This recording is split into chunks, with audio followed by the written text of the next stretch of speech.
ស្វែងយល់ពីធនាគារកណ្ដាលទាំង7ដែលមានទុនបម្រុងមាសច្រើនជាងគេនៅលើពិភពលោក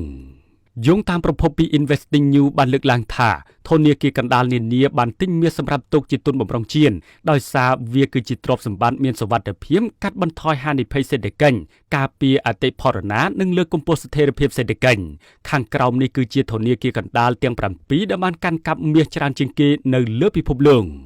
1. សហរដ្ឋអាមេរិកធនាគារកណ្ដាលអាមេរិកជាប់ចំណាត់ថ្នាក់លេខ1ដែលមានទុនបម្រុងមាសច្រើនជាងគេបំផុតចំនួន 8,133 កណ្ដាលសញ្ញា46តោនក្នុងអំឡុងពេលមាសឡើងថ្លៃ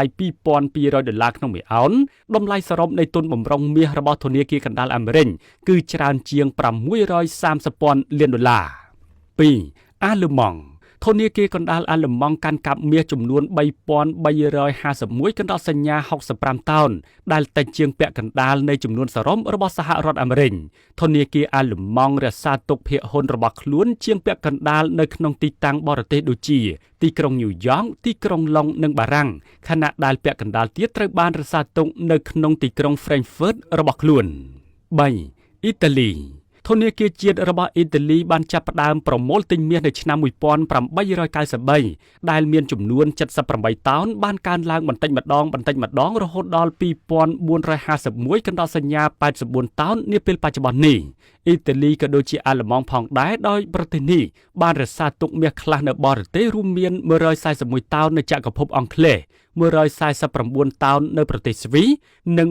1061 តោននៅសហរដ្ឋអាមេរិកអ៊ីតាលីរក្សាទុកមាស 1,100 តោននៅក្នុងស្រុង 4. បារាំង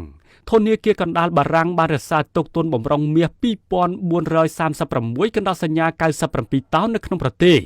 មាសទាំងនោះត្រូវបានរក្សាទុកនៅទីតាំងឃ្លាំងក្រោមដីដែលមានសុវត្ថិភាពរបស់ធនាគារមួយក្នុងចំណោមកន្លែងដាក់មាសទាំង4សម្រាប់មូលនិធិរូបិយវត្ថុអន្តរជាតិ IMF 5. រុស្ស៊ីធនាគារកណ្ដាលរុស្ស៊ីបានកាន់កាប់មាសចំនួន 2,332 កណ្ដាលសញ្ញា74តោនរុស្ស៊ីជ្រើសរើសរក្សាទុកមាសរបស់ខ្លួនទាំងអស់នៅក្នុងស្រុងទុនបម្រុងមាស 2/3 ត្រូវបានរក្សាទុកនៅក្នុងធនាគារកណ្ដាលនៅទីក្រុងមូស្គូហើយ 1/3 ទៀតត្រូវបានរក្សាទុកនៅសៀនផេតឺបឺក 6. ប្រទេសចិនធនាគារកណ្ដាលរបស់ចិនដីគោកមានទីតាំងនៅទីក្រុងប៉េកាំងនិងបានកាន់កាប់មាសចំនួន 226 កណ្ដាលសញ្ញា39តោននៅឆ្នាំ 2000 ចិនបានចាប់ផ្ដើមសម្រុកទិញមាសឆ្នាំ 2021 ធនាគារកណ្ដាលចិនមានមាសចំនួន 400 តោននៅក្នុងទុនបម្រុងហើយរយៈពេលជាង2ទសវត្សរ៍ក្រោយមកទុនបម្រុងមាសសរុបបានកើនឡើងដល់ 459%7. ស្វីសរដ្ឋទាំងអស់របស់ស្វីសមានមាសសរុប 1,050 តោនត្រូវបានរក្សាទុកជាទុនបម្រុងនិងគ្រប់គ្រងដោយ Swiss National Bank ដែលជាធនាគារជាតិរបស់ស្វីស